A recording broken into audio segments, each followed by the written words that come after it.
India سے کسی نے پوچھا ضعیف حدیث کسے کہتے ہیں؟ دیکھیں بنیادی درجات حدیثوں کے 3 ہوتے ہیں. یہ بھی ایک بہت بڑا مسئلہ ہے. لوگ آج کل جہالت بہت زیادہ ہے, چند اصطلاحات رٹ لیتے ہیں, پھر بس وہ ضعیف ہے ضعیف ہے ضعیف ہے رٹ لگا دیتے ہیں کہ یہ حدیث ضعیف ہے یہ حدیث ضعیف ہے, اور کوئی ان کے پاس نہ حدیث ضعیف کا مطلب ان کو پتہ ہوتا ہے کہ اس کا شرعی حکم کیا ہے, اور نہ یہ پتہ ہوتا ہے کہ ضعیف کی ڈیفینیشن کیا ہے. تو 3 بیسک درجات ہوتے ہیں, صحیح, ضعیف اور موضوع. بلکہ 4 بنیادی درجات ہوتے ہیں, صحیح, حسن, ضعیف اور موضوع. تو یہ جو صحیح اور حسن ہے یہ تو بہرحال قابل قبول ہے, یعنی حجت ہے. ضعیف حدیث بھی اگر بالکل ہی موضوع ہوتی یعنی من گھڑت ہوتی, موضوع کہتے ہیں من گھڑت, اس کی کوئی حیثیت نہیں ہے, اس سے کچھ بھی ثابت نہیں ہوتا, نہ فضیلت نہ کوئی مسئلہ. ضعیف اس سے اوپر کی چیز ہوتی ہے. ضعیف گڑھی ہوئی چیز کو نہیں کہتے, کمزور چیز کو کہتے ہیں.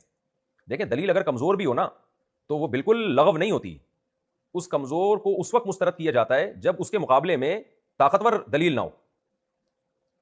مثال کے طور پر آپ کے پاس یعنی آپ نے کوئی نہ کوئی فیصلہ کرنا ہے, اب آپ کے پاس کوئی دلیل ہے ہی نہیں سرے سے, تو آپ کمزور بات کی بنیاد پہ ہی فیصلہ کر لیں گے کہ یار کرنا تو ہے نا, اب آپ کے پاس 2 آپشن میں سے کوئی تیسرا آپشن تو ہے نہیں, تو پھر آپ کہتے ہیں اس طرف کم از کم کمزور دلیل تو ہے نا, دوسری طرف تو کمزور بھی نہیں ہے, تو کیوں نہ کمزور دلیل ہی کو بنیاد بنا کے فیصلہ کیا جائے. اس کی بہت ساری فقہ میں ہمیں مثالیں ملتی ہیں.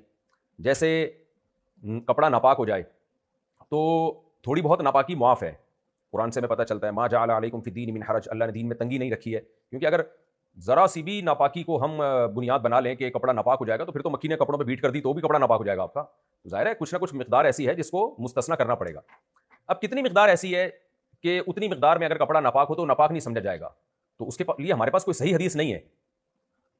تو اس لیے پھر استدلال کیا گیا بھائی قضائے حاجت جب ہم کرتے ہیں تو ڈھیلے سے استنجا کرنا بھی کافی ہوتا ہے, بشرطے کہ ناپاکی دائیں بائیں پھیلی نہ ہو. تو وہاں سے استدلال کیا کہ شریعت نے اگر کہا ہے کہ اگر اتنی ناپاکی پھیل جائے تو پانی سے دھونا ضروری ہے, تو اس سے پتہ چلتا ہے کہ اس سے کم کم معاف ہے. تو وہیں سے ایک معیار فقہا نے نکال لیا کہ بھائی اگر ہتھیلی کی گہرائی جو ہے اس کے بقدر اگر کپڑوں پہ ناپاکی لگی ہو تو دھونا ضروری ہے, اس سے کم ہو تو دھونا ضروری نہیں ہے. اب بہت سے لوگ کہتے ہیں اس کی کیا دلیل ہے, کوئی صحیح حدیث دکھاؤ. بھائی اس کے خلاف کی کیا دلیل ہے, اس میں بھی تو نہ کوئی صحیح حدیث ہے نہ ضعیف حدیث ہے.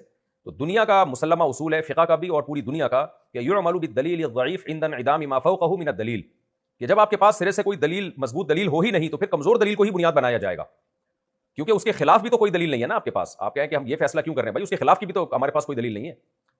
تو یہاں بھی یہ خوب اچھی طرح سمجھ لیں, ضعیف حدیث بھی اس وقت حجت بن جاتی ہے جب آپ کے پاس اس کے مقابلے میں صحیح حدیث نہ ہو. تو اس ضعیف کو پھر بالکل مسترد نہیں کیا جائے گا, کیونکہ اس کے مقابلے میں کوئی صحیح بھی تو نہیں ہے نا. تو پھر بہتر نہیں ہے کہ اپنی کھوپڑی سے بلا وجہ ایک اٹکل پچو اور ایک ہوائی فائرنگ کرنے سے بہتر نہیں ہے کہ نبی کے قول کا سہارا لے لیا جائے اگرچہ وہ ضعیف سند سے ثابت ہو. کیونکہ ضعیف حدیث کے بارے میں 100% یہ یقین نہیں ہوتا کہ یہ نبی کی طرف جھوٹ کی نسبت ہے, بلکہ ضعیف حدیث میں اس کا امکان ہوتا ہے کہ ہو سکتا ہے نبی نے یہ کہا ہو, لیکن راوی چونکہ کمزور ہے تو وہ اس کی بات 100% مستند بات نہیں ہے, اس کی 100% آتھینٹک نہیں ہے وہ, لیکن امکان ہے کہ شاید ایسا ہوا, ایسا نبی نے کہا ہو. تو اس لیے ضعیف حدیث کے مقابلے میں اگر کوئی صحیح حدیث نہیں ہے تو پھر اپنی عقل سے فیصلہ کرنے سے زیادہ بہتر ہے کہ آپ ضعیف حدیث ہی کو بنیاد بنا کر فتویٰ دیں آپ, اور نبی صلی اللہ علیہ وسلم کے اس حکم کو فالو کریں, کیونکہ اس میں امکان ہے کہ نبی نے ایسا فرمایا ہو یقین, کیونکہ اس میں راوی جو ہے جتنے بھی راوی بیان کرنے والے ان میں جھوٹا کوئی بھی نہیں ہے, کمزور راوی ہے, جھوٹے نہیں ہیں, کوئی ایک راوی بھی جھوٹا نہیں ہے اس میں, کبھی بھی اس سے جھوٹ زندگی میں ثابت نہیں ہے, تو کیوں اس کی بات کو رد کیا جائے بھائی.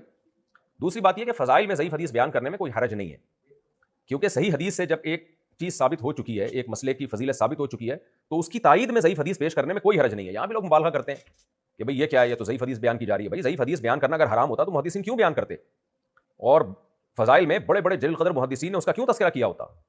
تو اس کی وجہ یہی ہے کہ وہ بالکل کالعدم نہیں ہے جیسے آج کل لوگوں نے بنا لیا ہے, جاہل لوگوں نے, علماء تو نہیں کرتے یہ کام.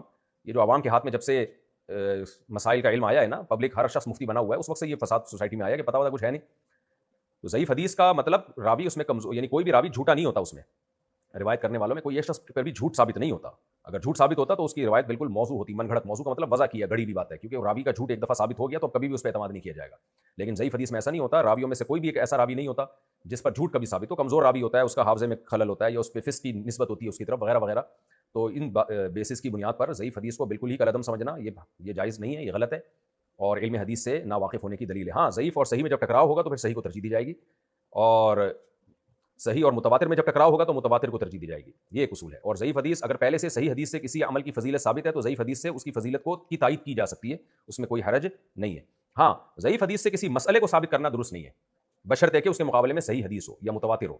اور اگر نہ صحیح ہے نہ متواتر ہے تو پھر اپنی رائے سے مسئلہ بیان کرنے سے بہتر ہے کہ ضعیف حدیث کو ہی بنیاد بنا لیا جائے.